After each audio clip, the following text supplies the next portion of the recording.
Muy buenas, soy Juan G. Acosta, esto es Habitación Sonora. Como el propio Miles Davis dijo, cualquiera puede tocar, la nota es solo un 20%, el 80% restante es la actitud con la que la toca el hijo de la gran... Hijo de puta, hay que decirlo más. Hijo de puta más. Y este es un tema súper importante porque a menudo estamos muy preocupados con el qué tocamos, pero menos con el cómo lo tocamos, cuando realmente quizá lo primero que llega a la audiencia, sean músicos o no lo sean, es precisamente ese cómo. Hoy os traigo unas palabras del pianista Hal Galper que no tienen desperdicio. Deberíamos de verdad grabárnoslas a fuego todos los músicos, o por lo menos músicos como yo, que hemos pasado y pasamos a menudo por este problema de no poder disfrutar a menudo por culpa de las autoevaluaciones que nos hacemos, de las exigencias, de estar pensando mientras que estamos tocando, al fin y al cabo, juzgándonos, y esto es justo lo contrario que debemos hacer. Hal Galper nos da el antídoto para poder eliminar esto y con ello mejorar muchísimo nuestro discurso improvisador, ya que esto es precisamente el enemigo de la fluidez a la hora de improvisar. Hal Galper, para que no lo sepa, ha grabado junto a Chet Baker, John Scofield o el mismísimo Cannonball Adderley. No voy a hacer absolutamente ninguna intervención en el vídeo, ya que realmente sería estropearlo, porque es que estas palabras, cada una de ellas, tienen un peso específico impresionante y, como os digo, tan solo voy a dejarle hablar a él. Me he limitado a traducirlo y subtitularlo, y aquí os dejo este regalo que ya os digo, deberíamos grabárnoslos a fuego. Ya podéis conseguir mis dos manuales, estrategias y herramientas para la práctica técnica y creatividad en la guitarra por tan solo 5 euros, siguiendo los pasos que os dejo en la descripción. Sin más, pasamos al vídeo. Generally speaking, you're probably doing more practicing than you are doing playing now. This is the stage of your life where you should be doing a lot of practicing. And what happens is, without realizing it, you're developing a practicing attitude. And practicing is goal-oriented. It's you set yourself goals and you work towards them. The playing attitude is process-oriented. It's not what you play, it's how you play what you play. Now the problem is, you can't practice a playing attitude in your room. You can only practice it playing. So in the most real sense, the process teaches you by doing the process. And many of us make the mistake of not realizing there's a difference between the two mentalities, and bring our practicing attitude to the performing situation, and it doesn't work. So you have to be able to make a clear distinction of what your attitude is when you're practicing and what your attitude is when you're playing. The playing attitude, being process-oriented, is called a dissociative state.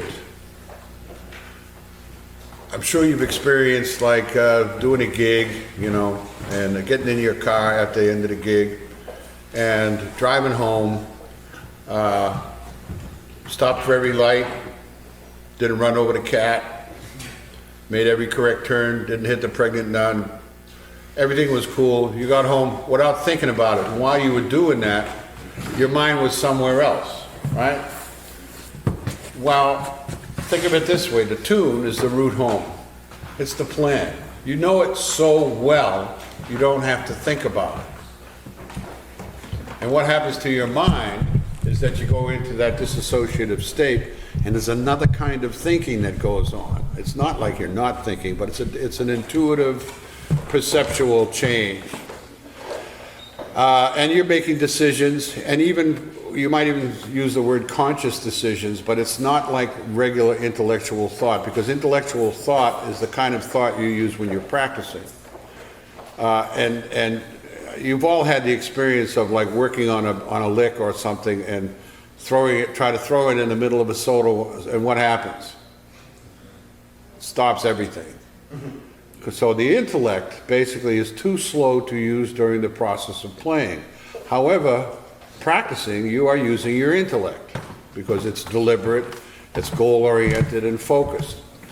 So how do you get into that state? I don't know. It's a personal trip for everybody, but I think at bottom is this concern about how you sound. And that puts you into the intellectual state of mind. There seems to be this overriding desire, this necessity to evaluate our playing while we're playing. How many of you go through that? Right. You can't do that. It's not possible. The mind works in a linear, serial manner from one perceptual moment to the next.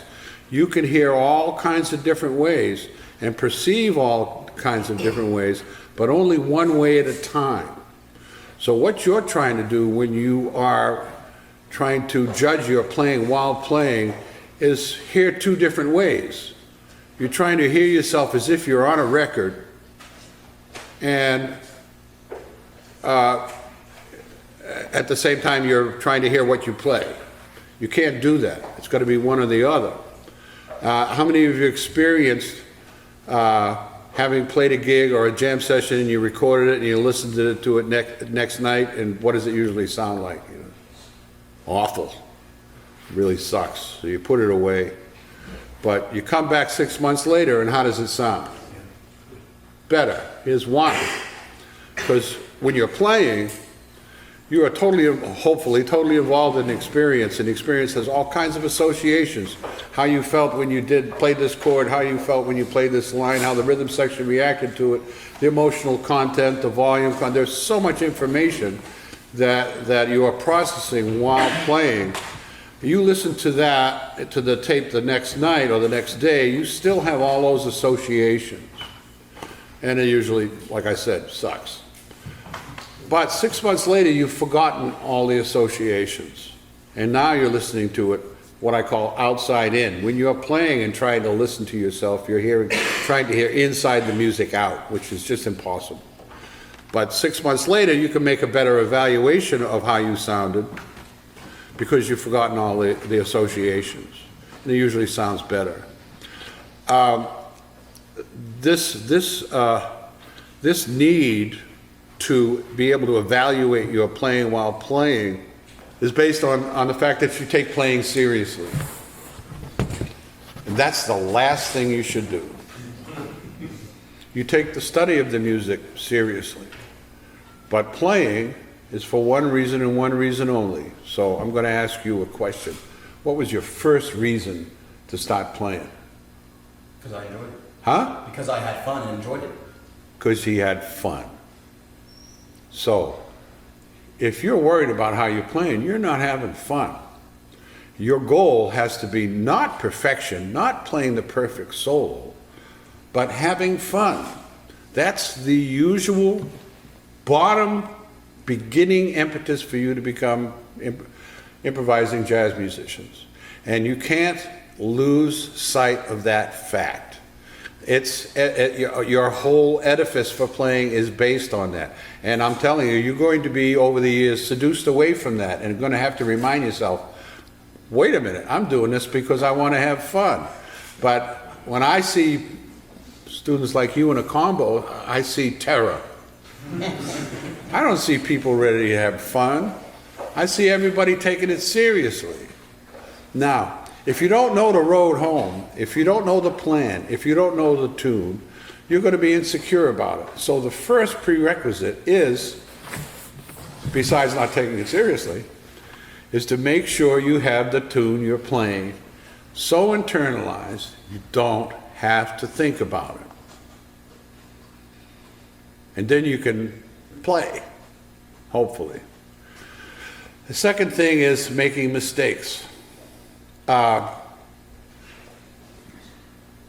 If you're afraid of making mistakes, then you have to practice creative mistake making.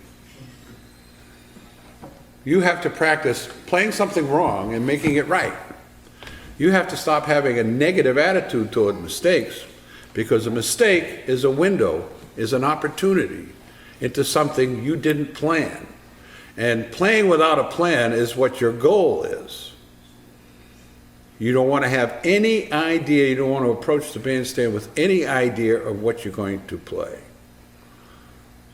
Tough, huh? Because I know one of the things you do, because I've done it myself, is, hey man, I've been working on this shit here. I want to see if I can play it and work it. So you're approaching the bandstand with this attitude, I'm going to play this. It's a double-edged sword. You kind of got to do it, but you got to watch out for getting into the habit of it, because as soon as you say, I'm going to play this, or I'm going to play a certain way, you have narrowed all your possibilities and not left your options open for what you're going to play.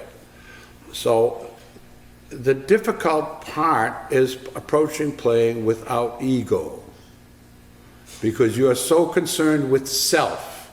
How do I sound? You can't care.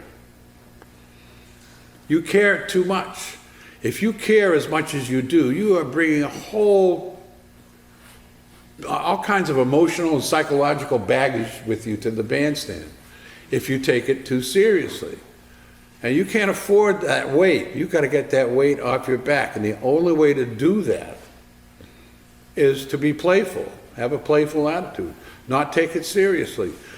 The Chinese character for chaos has a double meaning. The other meaning is opportunity, creativity. So a mistake is a possibility to be creative. So then why be afraid of it? Second of all, who cares if you make a mistake? You think the guy next to you does? They don't care. You're the one that cares. Nobody's going to mark you off. So you have to be less directed. You have to be open. If you're going in saying, I'm going to play this way because I've been working on my pentatonic scales, I got to go play my pentatonic scales, it's not going to work. That's goal orientation. Goal orientation doesn't work because playing is a process, and it's process orientation. So you learn the process by doing the process. So stop taking this so seriously. It's only music. You're not going to die if you make a mistake. I see is in terror of making a mistake. You cannot play if you're afraid. You can't be creative if you're afraid. If you're not approaching the playing situation with absolute joy at the opportunity to have some fun, something's wrong with your attitude. And I'm sure you've heard it said a bunch of times, attitude is everything. The way you think about things, the way you approach things, because whatever your attitude is, whether it's emotional, physical, or mental attitude, it comes out. You display it. So you got to be careful what's going on in your mind and your body and your emotions, because it's going to come out on your instrument and your behavior on the bandstand. So you have to learn how to control your mind and body and emotions as tools that you use to work with, so that they're not running you, you're running them.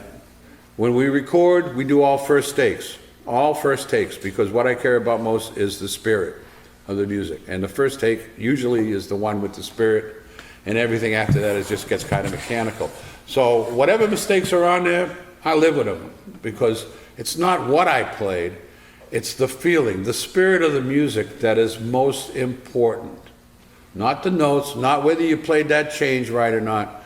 It's the feeling that it's all about. So you can understand now why you're afraid of making a mistake, right? Hasta aquí el vídeo de hoy, deseoso estoy de leer vuestros comentarios. Creo que este tema tiene mucho para compartir. Me gustaría que compartierais vuestras historias sobre ese terror escénico, sobre esa incapacidad para poder disfrutar, y espero que poco a poco vayáis entrando en este nuevo estado mental, en esta nueva manera de afrontar las actuaciones, saber separar estudio de interpretación, y con ello pues haceros una vida musical mucho más feliz. Si estáis interesados en dar clases de guitarra online conmigo o en alguno de mis cursos, podéis escribirme a habitacionsonora.jga@gmail.com y os contestaré encantado. Nos vemos en la próxima.